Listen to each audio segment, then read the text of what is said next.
Hello everyone. तो इस ड्रामे में हमारी फीमेल लीड का नाम है मैरी।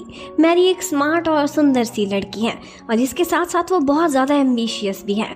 वो डिपेंडेंट नहीं होती किस पर भी। उसने रिसेंटली अपना एक नया बिजनेस स्टार्ट किया है। एक छोटी सी कंपनी है जो कि आजकल तो स्ट्रगलिंग ही जा रही है, लेकिन उसे देखकर लग रहा था कि उसका फ्यूचर बहुत ब्राइट होगा। आज भी वो अपनी छोटी सी कंपनी के लिए एक प्रोजेक्ट हासिल करने की कोशिश कर रही थी।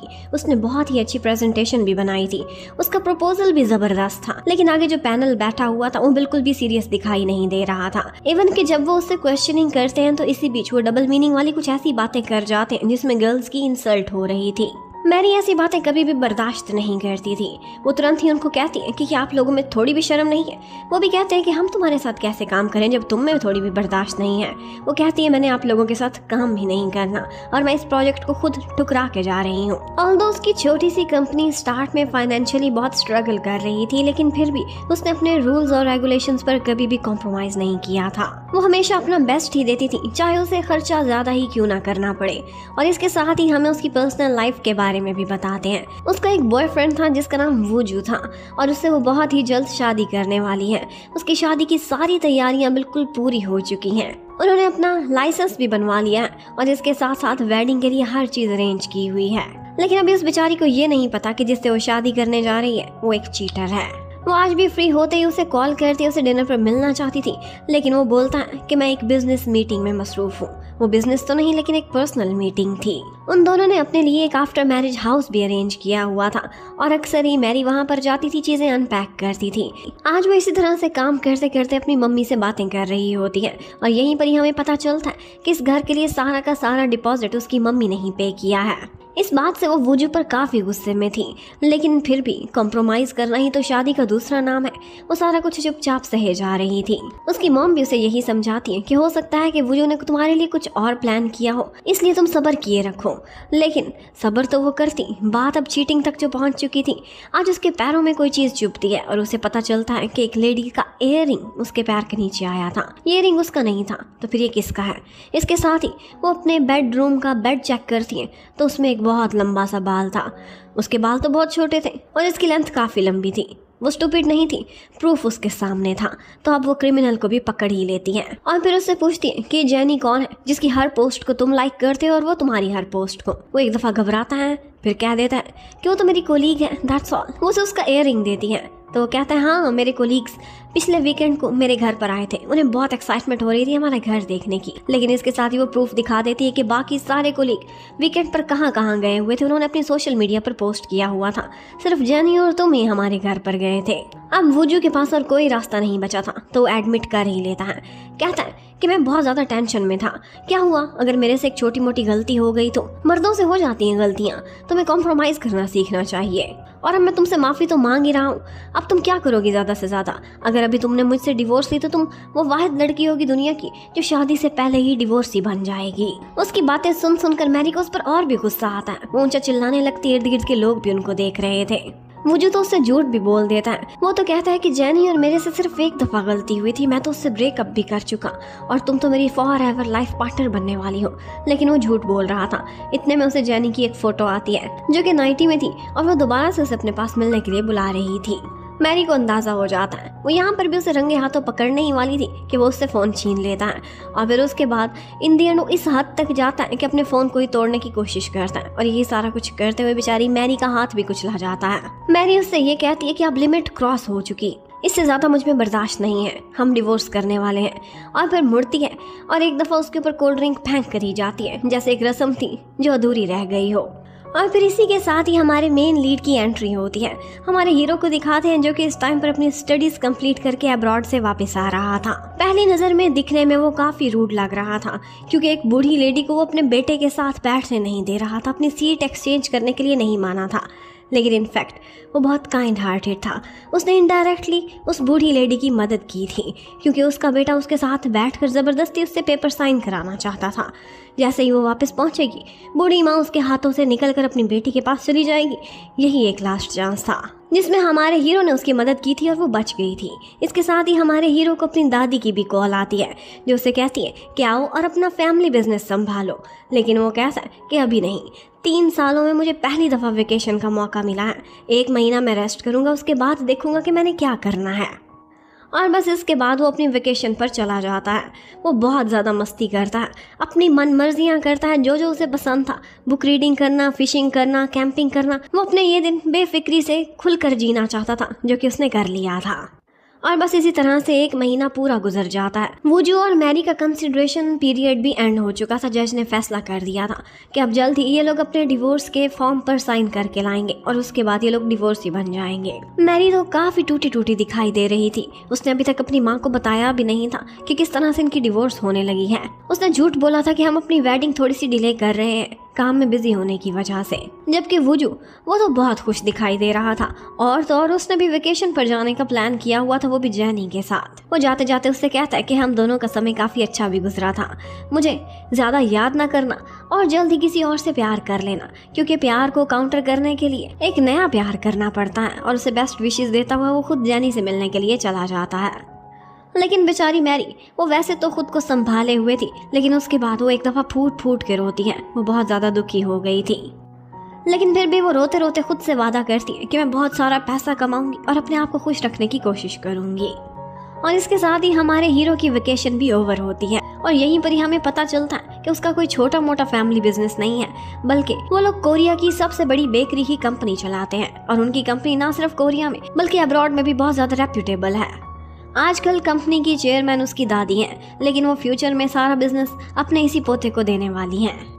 जबकि मैरी बेचारी, उसके साथ पहले ही मुसीबतें थी, लेकिन अब तो एक और पहाड़ टूट पड़ता है उस पर। जैसे ही उसे पता चलता है कि जो घर उसने अपने आफ्टर मैरिज के लिए बुक कराया था, उसके साथ तो एक फ्रॉड हो चुका है। किसी कॉन आर्टिस्ट ने उसे वो बेचा है। उसने ठीक ठाक पैसा डिपॉजिट में लगाया था, जो कि सारा उसने और उसकी दादी ने दिया था। उसमें वुजू की तो एक पैनी भी नहीं थी, लेकिन फिर भी वो पैनिक होकर वुजू से बात करती है और उससे कहती है कि क्या कोई तुम्हारा लॉयर फ्रेंड है, शायद तुम्हारे एक अंकल थे, उनसे बोलो मेरी हेल्प करे। लेकिन जेनी वो बहुत ज्यादा इनसिक्योर फील कर रही थी, तो वुजू से कहती है कि इसकी कॉल काटो, बल्कि आइंदा कभी पिक भी ना करना। वो यही कहता है कि अब हम दोनों स्ट्रेंजर्स हैं, मुझसे हेल्प मांगना बंद करो। अब इसके बाद और कितना ही दुखी हो सकती थी। अपना गम मिटाने के लिए वो जाकर ड्रिंक करने लगती है। और उसी समय हमारा हीरो वापस आ रहा था।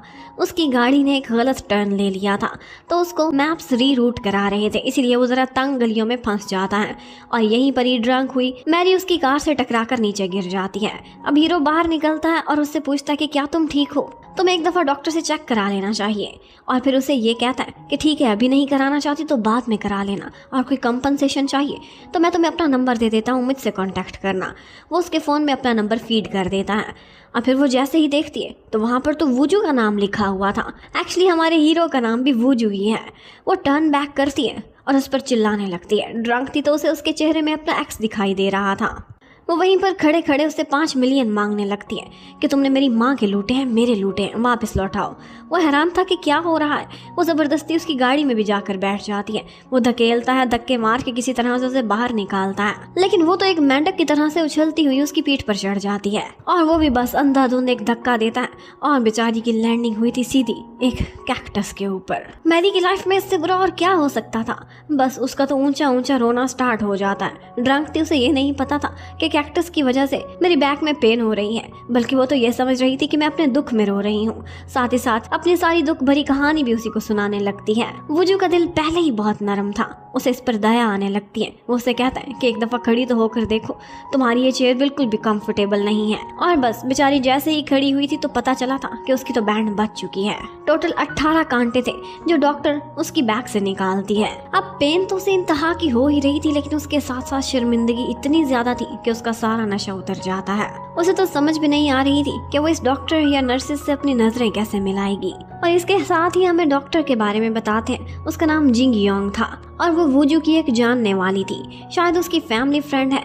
उसके डैड भी डॉक्टर हैं, जो कि वुजू की दादी के पर्सनल फिजिशियन हैं। जिंग योंग उससे कहती है कि तुम 1 महीने के आए हुए हो, तुमने मुझे एक कॉल तक नहीं करी।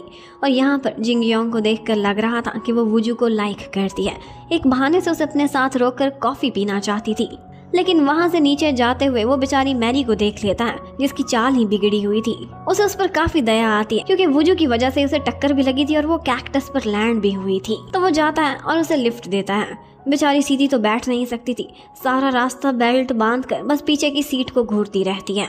एम्बेरसमेंट इतनी ज़्यादा थी कि वो उसे अपनी कहानी बताने लगती है कि एक्चुअली मैं बहुत ही डिफ़िकल्ट लाइफ से गुजर रही हूँ और आज का दिन तो मेरा सबसे बुरा गुजरा है। मैं क्या डिटेल्स में जाऊँ, लेकिन इससे भी ज़्यादा एम्बेरसमेंट उसकी किस्मत में लिखी हुई थी। वो जितना बोल रही थी उसे अल्कोहल की स्मेल आ रही थी, इसी वजह से वो अपनी विंडो भी ओपन कर देता है और बस उसके बाद सारा टाइम बेचारी की बोलती बंद ही रहती है। अब उन्हें वापस जाते जाते सुबह का टाइम हो चुका था।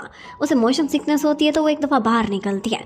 सूरज देखती है तो अभी अभी निकल रहा था। उसे देखकर बोलने लगती है कि ये देखकर मुझे एक उम्मीद सी जागती है कि हमेशा रात के बाद सुबह होती है, शायद मेरी लाइफ में भी होगी। वो तो इतनी सीरियस बातें कर रही थी, लेकिन इतने में उसके पेट से गुड़ गुड़ की आवाज़ें आने लगती हैं और बस एक दफ़ा फिर से एम्बेरसमेंट उसकी किस्मत में लिखी हुई थी। भूख के मारे उसका पेट बोल रहा था और वो इतनी अजीब अजीब आवाज़ें थी जो कि वुजू ने भी सुन ली थी। और उसके बाद वो उसे घर तक ड्रॉप करता है। वुजू के सामने तो वो फिर भी थोड़ा संभल कर चल रही थी, लेकिन घर पहुंचते ही उसकी असल चाल बाहर आ जाती है। उसके साथ इतना बुरा हुआ था जो बेचारी ने कभी अपने दुश्मनों के लिए भी नहीं सोचा होगा। और इसके साथ ही सीन शिफ्ट होता है। हमें दिखाते हैं कि एक बड़ी कंपनी में एक लकी ड्रॉ होने वाला है जिसमें एक महंगा घर एक न्यूली वेड को दिया जाएगा। लेकिन ये सब तो नाटक था। विनर तो पहले से ही डिसाइडेड था, जो कि उस कंपनी के चेयरमैन की नेफ्यू की फ्रेंड होने वाली है। वहाँ का सीईओ सांग ह्योन कहने लगता है कितना नाटक करने की क्या जरूरत है, विनर तो हमें पता ही है। लेकिन फिर भी उसका असिस्टेंट बोलता है कि दुनिया को तो यही दिखाना है ना कि सब कुछ असली चल रहा है। उसने विनर के लिए लकी ड्रॉ अपनी स्लीव्स के नीचे छुपाया हुआ था। अब जाता है और वहाँ से लकी ड्रॉ चुनने लगता है, पर एक गड़बड़ी हो जाती है। उससे वो टिकट गिर गई थी, गुम हो गई थी। वो हाथ मारता है, उसने उसका एक कोना मोड़ा हुआ था तो एक कोना मुड़ी हुई टिकट उसके हाथ लगती है। वो तो एकदम खुश हो रहा था कि मेरी टिकट वापस मिल गई है, लेकिन जैसे ही नाम पढ़ता है तो उसके ऊपर तो मैरी का नाम लिखा हुआ था। एक्चुअली 2 महीने पहले मैरी ने यहाँ से शॉपिंग करी थी और लकी ड्रॉ में उसने अपनी भी टिकट डाल दी थी। और बस पता नहीं कौन सी आदत के अकॉर्डिंग उसने उसका कोना मोड़ दिया था और बस इसी वजह से उसकी तो किस्मत ही खुल गई थी। उसे जैसे ही कॉल मिलती है और पता चलता है कि 5 मिलियन का एक घर उसे मिलने वाला है, वो तो बहुत खुश हो जाती है और उसे कहा जाता है कि ये डॉक्यूमेंट्स जमा कराओ। उसमें परेशानी की बात ये थी कि उसे खुद को न्यूली वेड दिखाना था, लेकिन उसकी तो डिवोर्स हो रही है। इतने में उसे याद आता है कि अभी तक मेरा लाइसेंस तो ऑनलाइन ही है और मैं मैरिड भी हूँ डॉक्यूमेंट्स में, क्योंकि उन्होंने अभी तक अपने डिवोर्स के पेपर सबमिट नहीं कराए थे।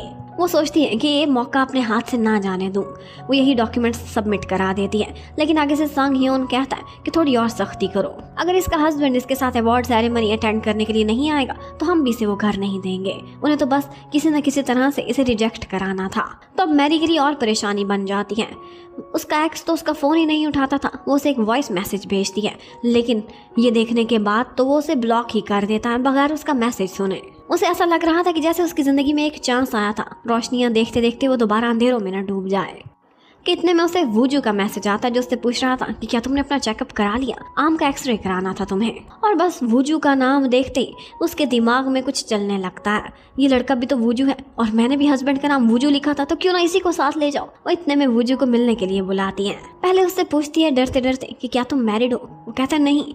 तो उससे बोलती है कि क्या तुम मेरे हस्बैंड बनोगे। और इसके साथ ही पहला पार्ट खत्म होता है। Thank you for watching. Bye bye.